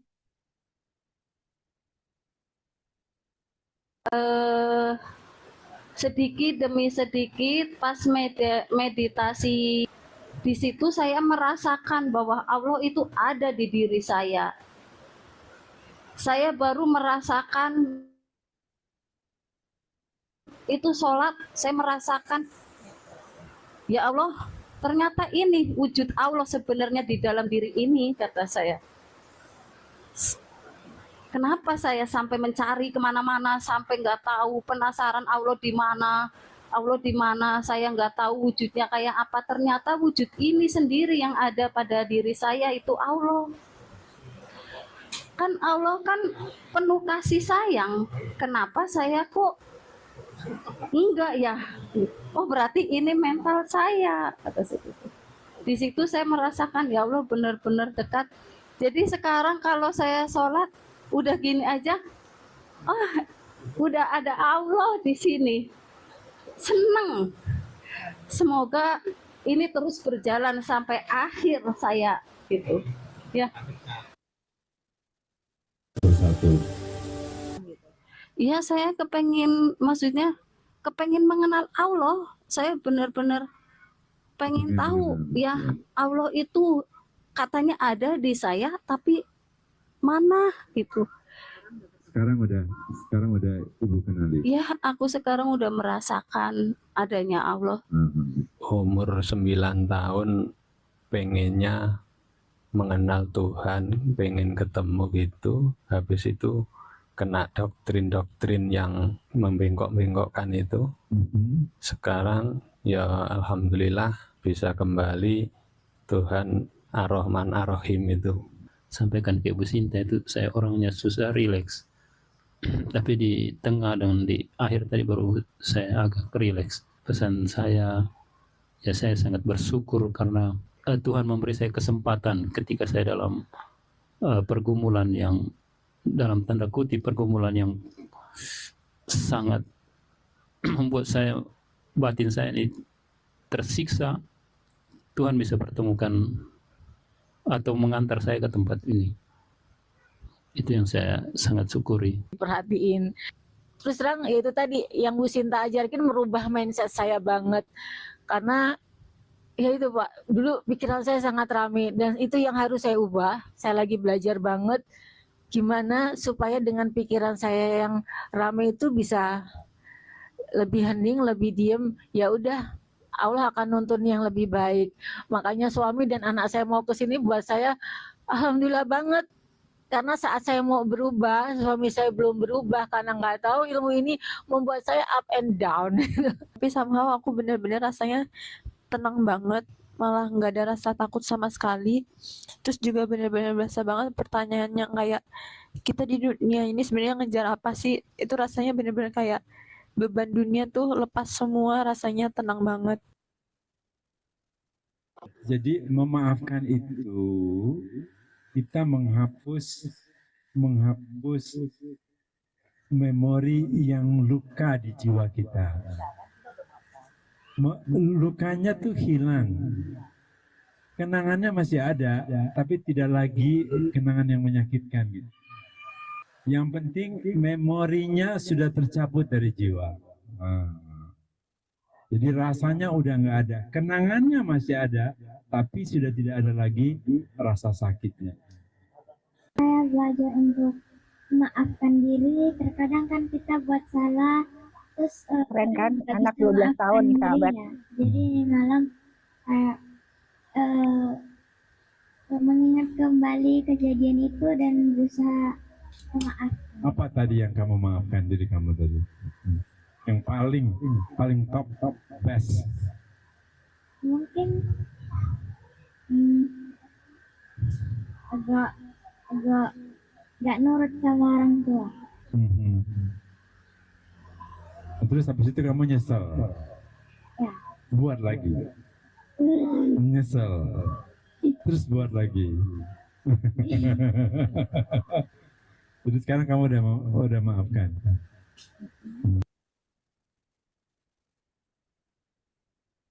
Oke. Saya jawab ya. Bagaimana caranya supaya rumah kita menjadi tempat yang subur untuk rezeki? Sudah pasti rezeki itu ada, Pak, di dalam rumah. Tapi yang menghalangi rezeki itu justru adalah emosi-emosi kita tadi. Ketika rumah tadi belum menjadi rumah aman, maka aliran energinya juga akan terhambat gitu loh, Pak. Jadi Anda ikut kelas-kelas motivasi untuk rezeki, onet rezeki dan sebagainya, tapi kalau tidak diperbaiki di dalam rumah energinya, itu yang justru jadi daya tolak ya, rezeki itu mengalir ke dalam rumah sayang. Gitu. Kalau saya marah sama anak dengan cara mendiamkan, bagaimana itu, Bu? Sangat tidak dianjurkan. Marah silent treatment ke anak, ke suami itu sangat tidak dianjurkan. Saya kasih tahu ya sahabat ya. Penelitian antara tanaman sama-sama dalam usia yang sama. Yang satu dikasih kata-kata cinta. Kita kasih terus I love you ini, pokoknya saya bahagia, saya cinta kamu, kamu hebat apa. Pokoknya kata-kata positif itu adalah tanaman yang pertama. Tanaman yang kedua adalah tanaman yang dimarahin terus. Goblok kamu ini gak berguna, jelek ini. Pokoknya kita kata-katain nih terus nih tanaman yang kedua. Tanaman yang ketiga itu didiemin, dianggap gak ada. Kira-kira yang mati duluan ini. Tanaman yang satu dikasih cinta udah pasti dia gemuk, daunnya tuh bagus, mengkilap. Tanaman yang kedua kurus sayang, yang dikata-kata itu tadi kurus. Dan yang mati adalah tanaman yang ketiga. Artinya ketika diabaikan itu jauh lebih merusak energinya dibanding dimarahin. Karena ketika dimarahin itu masih ada hope kan, masih ada harapan tuh dari orang tua sebenarnya marah itu karena dia punya harapan tertentu yang tidak bisa dicapai oleh anak atau pasangannya. Ya kan, coba sih kita marah tuh kenapa sih? Karena ini adalah kenyataan, ini adalah harapan. Saya selalu mengajarkan ini. Harapan dan kenyataan pasti ada jarak. Dan jarak inilah yang sedang menunjukkan emosi-emosi Anda hari ini. Marah Anda hari ini, sedih Anda hari ini, kecewa Anda hari ini. Dan semakin jarak itu jauh antara harapan dan kenyataan, maka semua emosi-emosi itu juga akan menjadi lebih besar. Nah, saya tanya, mana yang lebih bisa kita lepaskan untuk supaya kita damai? Apakah harapannya atau kenyataannya? Seringkali orang menjawab bahasa PMP, harapan. Oke. Tapi kenyataannya, upaya yang kita lakukan sehari-hari, apakah mengubah harapan apa kenyataan? Lebih honest yang banyak diubah adalah berusaha merubah kenyataannya.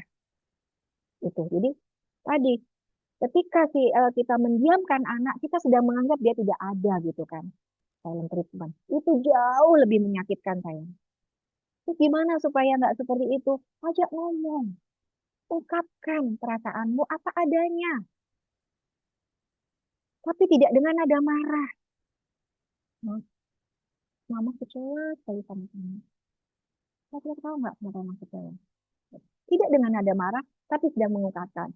Dan kita beri dia juga kesempatan yang sama seperti kita berbicara. Ibu, mama ngomong, kamu duluan deh ngomong. Apa yang kamu rasakan? Misalkan dalam satu peristiwa ini. Apa yang kamu rasakan? Apa yang kamu lakukan? Coba engkau melihat sendiri, kamu melihat sendiri apa yang sedang kamu lakukan dan bagaimana rasanya terhadap rasamu sendiri. Bu, Pak, di dalam diri setiap anak sayang, semua juga punya Allah di dalam dirinya. Dan Allah di dalam dirinya jauh lebih hebat daripada kita. Tugas kita adalah berbicara dari ruang jiwa, bukan dari ruang pikiran kita yang tadi penuh dengan harapan, penuh kemarahan, penuh kesedihan, penuh kekecewaan. Itu ruang pikiran sayang. Tapi di ruang jiwa kita bicara untuk saling memahami, untuk mengajak dia keluar dari ruang pikirannya juga. Kalau Anda juga gelap, maka Anda tidak bisa menerangi anak itu. Kita harus terang dulu, kita harus aman dulu sehingga kita bisa bicara dengan anak itu apa adanya tanpa menyakiti dia dan dia juga bebas untuk berbicara tanpa takut untuk dihakimi, dimarahi, dinilai, dianalisa oleh orang tuanya. Oke. Kalau konflik antara suami dan ortu, gimana istri mesti bersikap? Sedapat mungkin jangan pernah marah, bertengkar, ribut di depan anak. Karena itu terekam di pikiran bawah sadar mereka. Dan hari ini saya kasih tahu sahabat semua, banyak pasien-pasien saya remaja maupun yang sudah tidak remaja memilih untuk tidak menikah. Kenapa? Karena yang dia lihat contoh sehari-hari dari rumah mereka adalah bukan keluarga yang menenangkan, mendamaikan, penuh cinta, membahagiakan yang perlu diulang. Tapi yang dia lihat adalah neraka yang berbentuk keluarga. Emang harus ya tante harus menikah?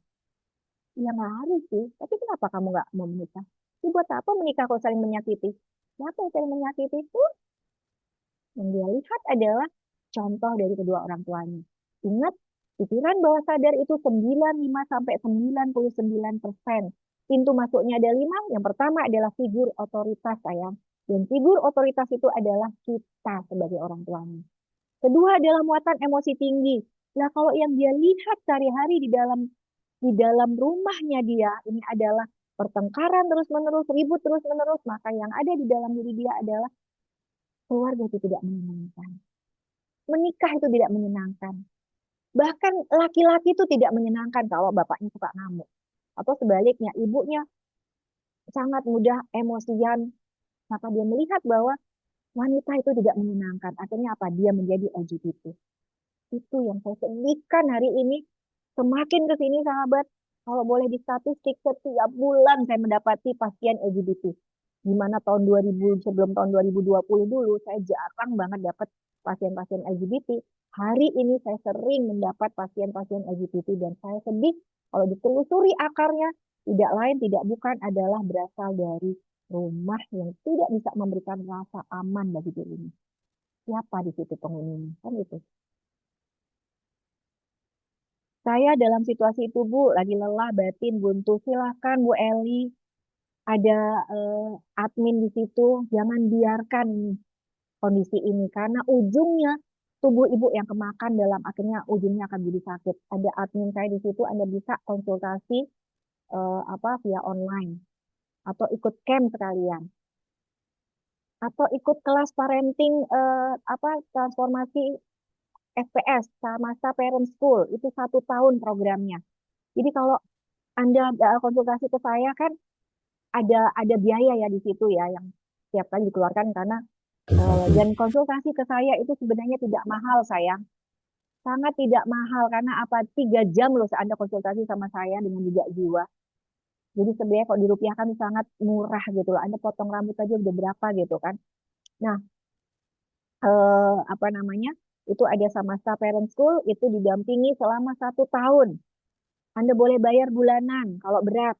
Hanya 300.000 nih, mumpung mumpung masih bulan Januari. Kalau bulan Februari besok udah 500.000 per bulan. Kalau 1 tahun Anda bayar, Anda didiskon 2 bulan. Jadi yang 3 juta, yang harusnya 3,6 jadi 3 juta, yang harusnya kalau 500 berarti 6 juta jadi 5 juta, sahabat. Yuk, ini adalah Anda didampingi, kita ada kelas khusus seminggu sekali intensif.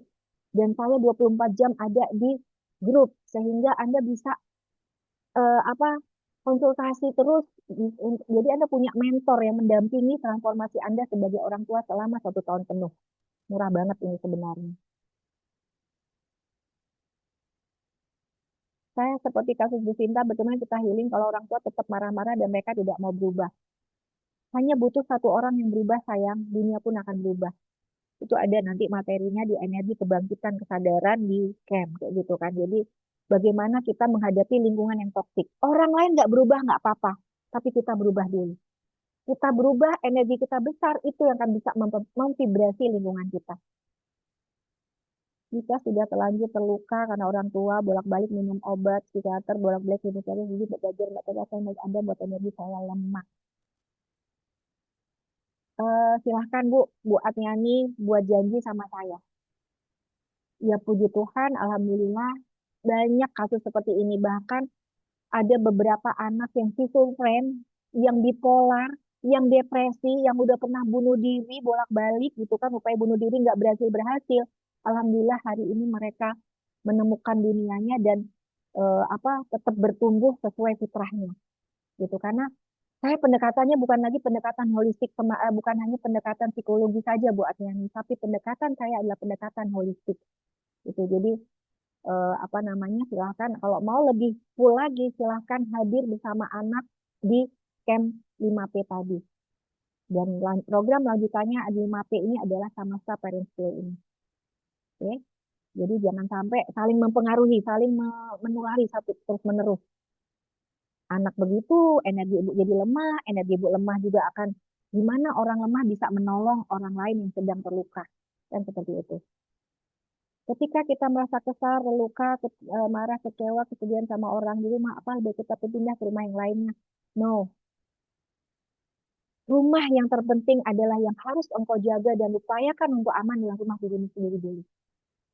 Ketika di dalam ini nggak aman, mau bolak-balik pindah rumah kemanapun, tetap akan seperti itu. Oke? Semoga cara sembuh dari luka pengasuhan untuk mindset itu bagaimana dan kata-kata beliau adalah yang bisa kita lakukan adalah mencari itu akar masalah di pikiran bawah sadar. Bisa melalui apa? Melalui hipnoterapi. Anda bisa baca juga jejak jiwa, Anda minta konsultasi. Kita mulai dari konsultasi nih ya, tahapannya konsultasi, pendalaman masalah, plus jejak jiwa. Kemudian apa namanya? Apa sih jejak jiwa itu, Bu? Itu akan memahami jiwa Anda dari sejak kecil hingga kini, potensi lukanya apa, kenapa terluka, dan bagaimana menyembuhkan sampai solusi holistiknya, semua ada di jejak jiwa. Itu jadi saya sejak sekarang selalu satu paket konsultasi dan jejak jiwa, dan saya hanya menerima 3 orang setiap hari, sahabat. Dulu saya bisa menerima 5 sampai 6 orang. Sejak jejak jiwa saya hanya bisa menerima 3 orang. Karena saya benar-benar fokus membedah ke dalam diri setiap pasien. Itu mulai dari jejak jiwa, pendalaman masa jejak jiwa, kalau memang perlu dilanjutkan ke hipnoterapi untuk mengeliminasi. Contoh misalkan ternyata saya dulu pernah kejar-kejar sama bapak itu dengan ekspresi yang menakutkan seperti itu, sehingga hari ini kemarin-kemarin terasa nggak nyaman gitu loh kalau suami marah-marah gitu atau meledak gitu, atau siapapun ya, nggak usah suami, siapapun, bahkan orang lain di meja sebelah aja melakukan itu tuh saya nggak nyaman. Padahal kan orang lain nggak ada kaitannya sama kita kan. Itu sebenarnya indikasi, oh artinya paham bahwa sebenarnya ada, ngerti sih sebenarnya akarnya itu dari papa mama kayak gitu kan, tapi ternyata proses itu akan menjadi lebih cepat ketika dilakukan hipnoterapi, cabut semua akar masalahnya itu. Bukan kemudian kita menghilangkan sosok bapak gitu, bukan ya, bukan kemudian tidak. Tapi ingat, ini memori, ini emosi. Yang bermasalah tuh bukan memorinya, tapi emosi yang melingkupi memori ini. Ini yang harusnya kita netralisir gitu supaya apa namanya memorinya tuh clean gitu loh ya. Kita mengingat bapak ya ingat yang baik-baik aja, ingat mama ingat yang baik-baik aja. Tidak ada lagi emosi-emosi yang menyertai memori-memori tersebut. Oke, seperti itu udah saya jawab semua di chat. Kita masuk ke sesi meditasi. Siap semuanya? Oke, silakan Pak Rahmat audionya. Oke, oke, oke, oke.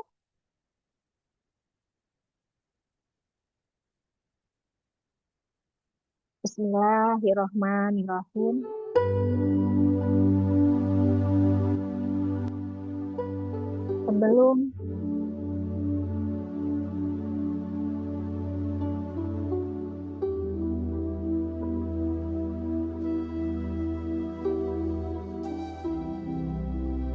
Sebelum kita masuk ke sesi meditasi, buat yang belum terjawab, saya mohon maaf, silakan masuk di grup. Situ ada linknya, silakan lihat di atas, masuk ke grup, di sana kita akan bisa berdiskusi lebih panjang. Lanjut, di dalam sana. Sebelum kita masuk sesi meditasi, saya akan bertanya, merefleksi, membimbing Anda merefleksi ke dalam diri. Tidak perlu dijawab dengan kata-kata, cukup biarkan pertanyaan ini turun ke dalam hati.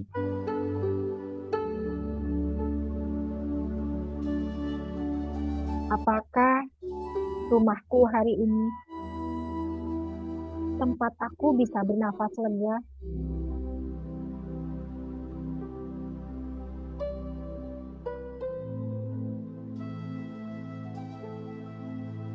Kemudian, bagian mana dari diriku yang masih belum merasa aman? Renungkan ini dalam-dalam, sahabat. Cari jawabannya di dalam diri.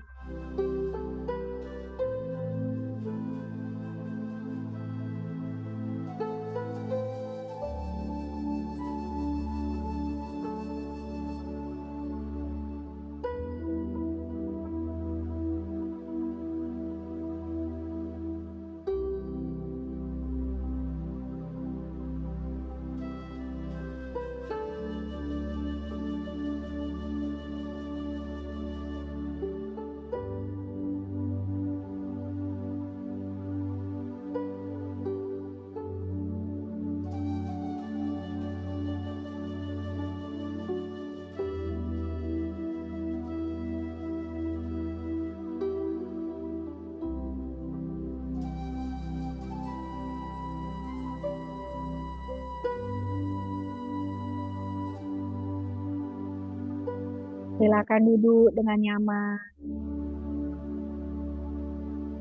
Kita memasuki keheningan di dalam diri kita.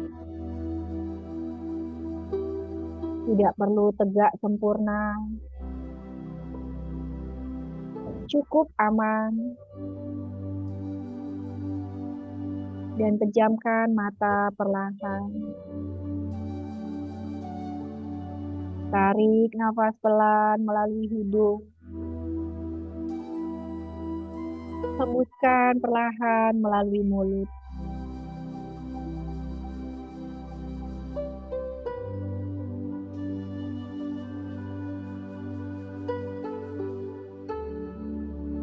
Sekali lagi. Tarik nafas.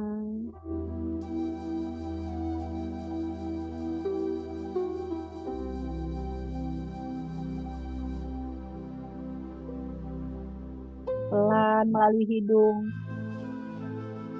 Hembuskan perlahan melalui mulut. Dan lepaskan seluruh emosi-emosi di dalam diri Anda melalui hembusan dari mulut ini.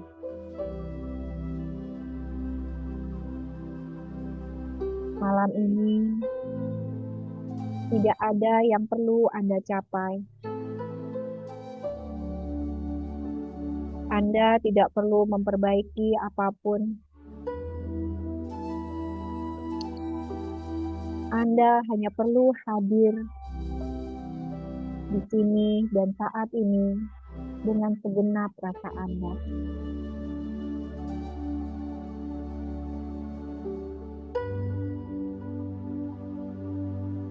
Sekarang Anda perlu hadir sepenuhnya.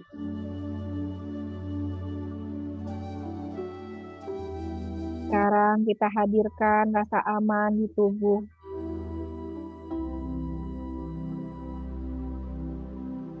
Arahkan perhatian Anda ke tubuh Anda.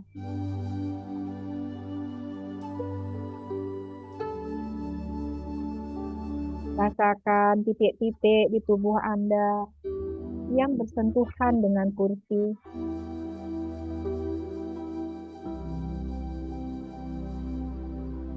Yang bersentuhan dengan lantai.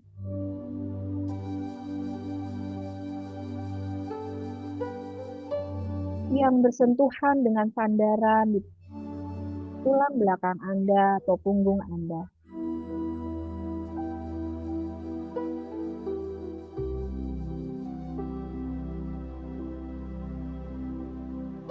Biarkan tubuh Anda menyadari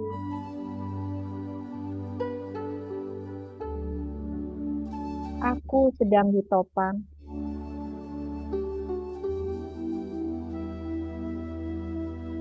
Tarik nafas pelan.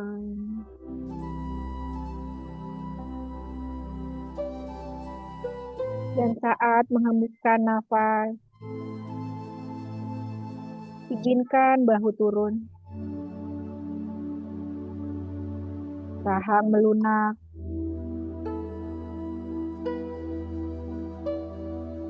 Perut tidak perlu ditahan.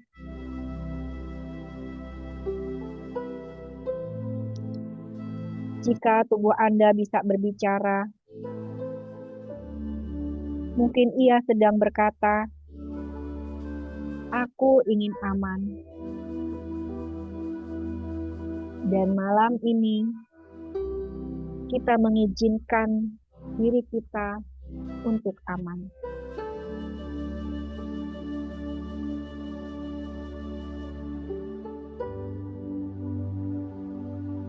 Sekarang kita menyapa bagian-bagian diri kita yang belum aman.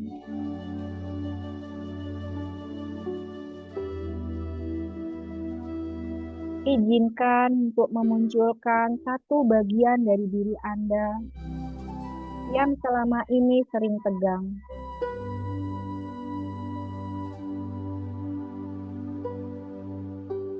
Sering waspada, atau sering merasa harus kuat. Rasakan bagian tubuh Anda yang tidak nyaman, atau yang berat mungkin, yang sedang sakit.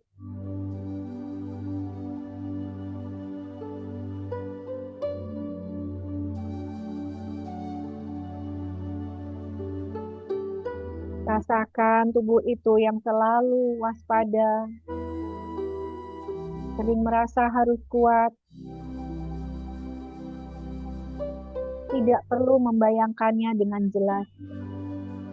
Cukup rasakan keberadaannya.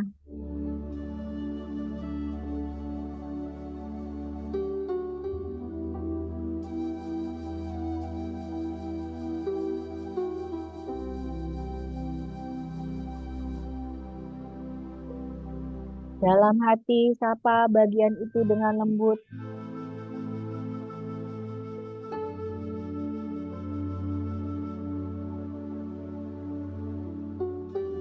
Aku melihatmu.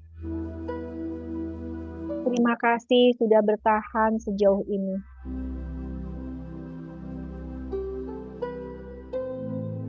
Anda tidak perlu menyuruhnya berubah.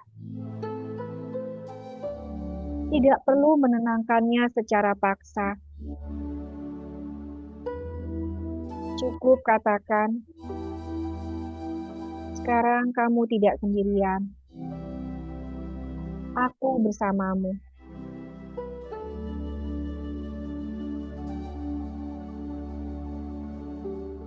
Bayangkan rasa aman seperti cahaya lembut di dada.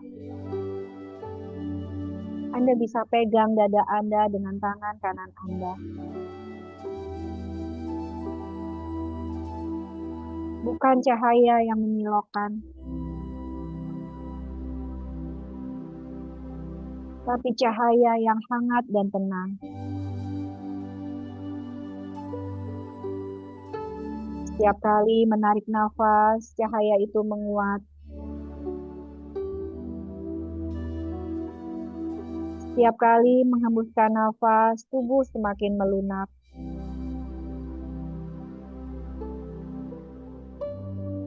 Dalam diam, bisikan di dalam hati.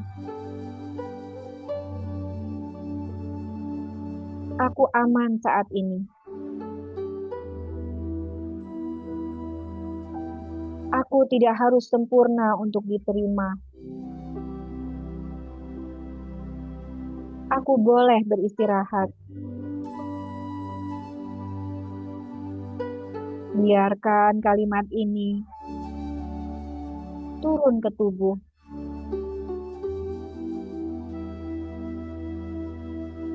Bukan hanya ke pikiran.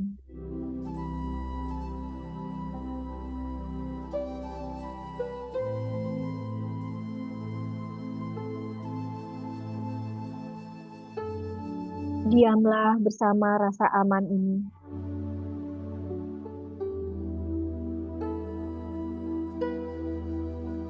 Anda tidak perlu berkata-kata lagi.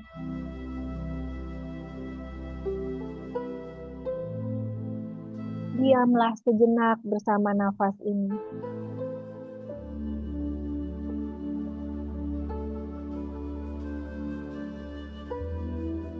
Bersama tubuhmu sendiri. Sebagai rumah yang pertama bagi dirimu sendiri.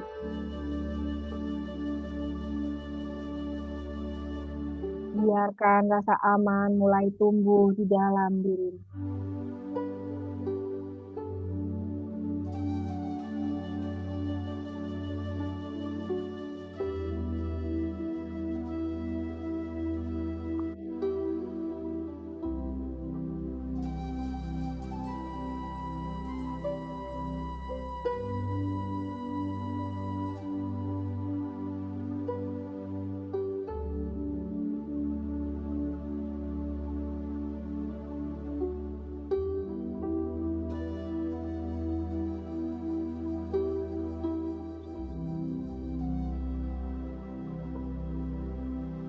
Rasa aman yang pertama,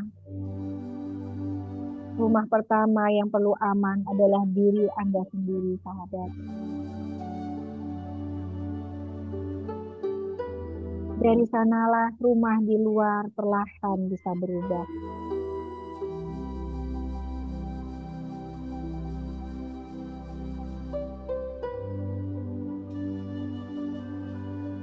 Sahabat-sahabat cahaya. Malam ini kita tidak diberi tugas untuk memperbaiki segalanya.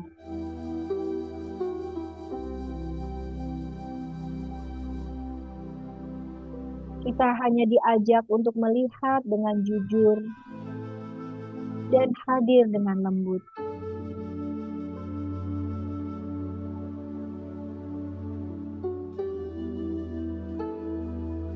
Kita belajar bahwa rumah yang aman tidak selalu sunyi dari masalah.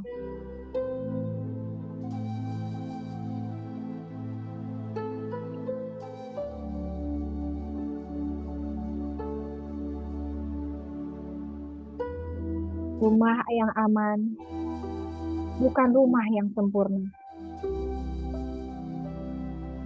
Bukan rumah tanpa konflik. Melainkan rumah yang kaya akan kehadiran dan cinta.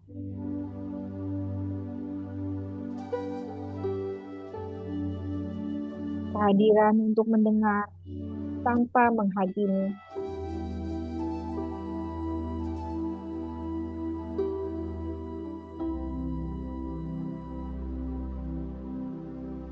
Kehadiran untuk merawat tanpa menuntut.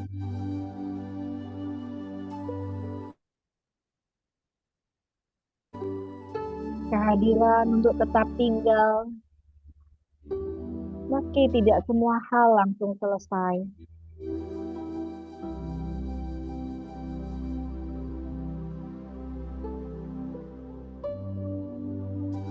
Jika malam ini ada satu hal yang boleh Anda bawa pulang,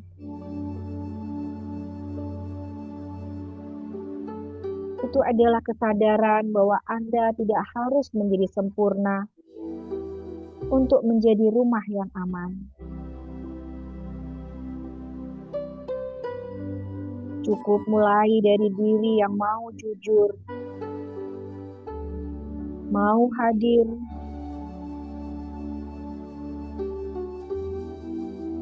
dan mau melunak.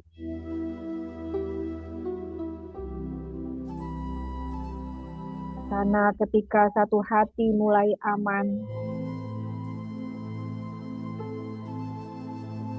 rumah perlahan-lahan akan ikut tenang.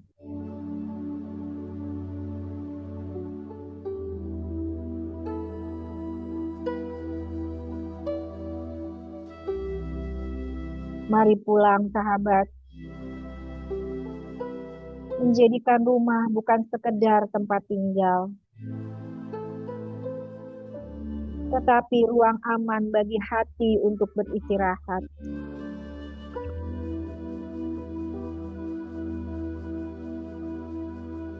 Mari kita tutup sesi ini dengan berdoa bersama. Ya Allah, ya Tuhan yang Maha Mengasihi,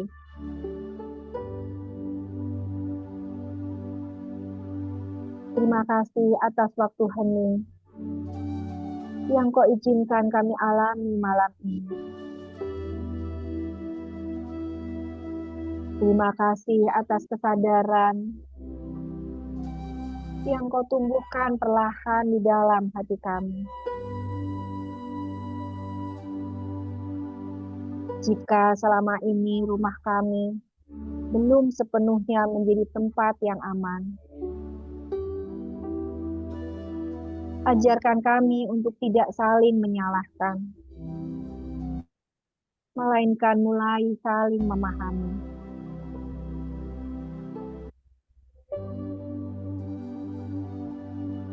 Jika di dalam diri kami masih ada luka, ketakutan atau kewaspadaan, peluklah bagian-bagian itu dengan kasih dan kelembutan-Mu.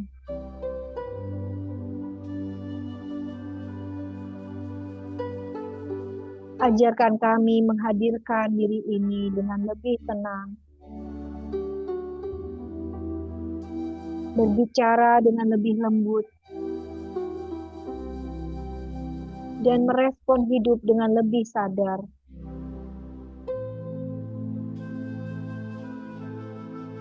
Jadikanlah diri kami rumah pertama yang aman, agar kami mampu menghadirkan rasa aman bagi orang-orang yang kami cintai. Kami serahkan langkah pulang ini ke dalam bimbingan-Mu, Tuhan. Semoga cahaya kesadaran menyertai kami di rumah kami sendiri, di dalam relasi kami, dalam keluarga, dan di luar keluarga, dan di setiap tarikan nafas kehidupan. Amin. Amin. Semoga demikian adanya. Perlahan sadari kembali ruangan di sekitar Anda. Tarik nafas pelan, hembuskan. Gerakkan jari tangan dan kaki dengan lembut. Dan ketika mata terbuka nanti, bawa satu hal bersama Anda.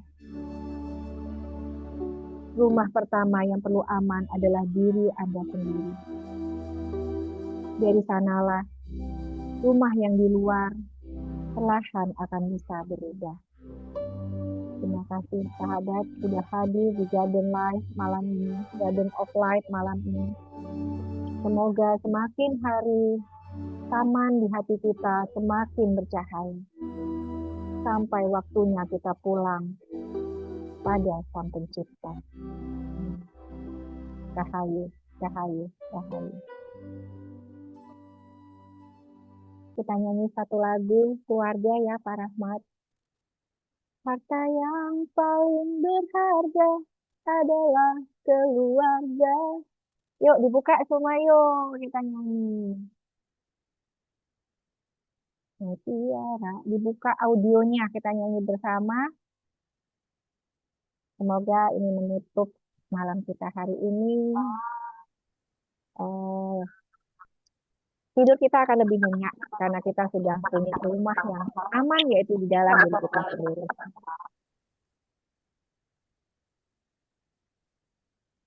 Silakan Mbak Rahmat.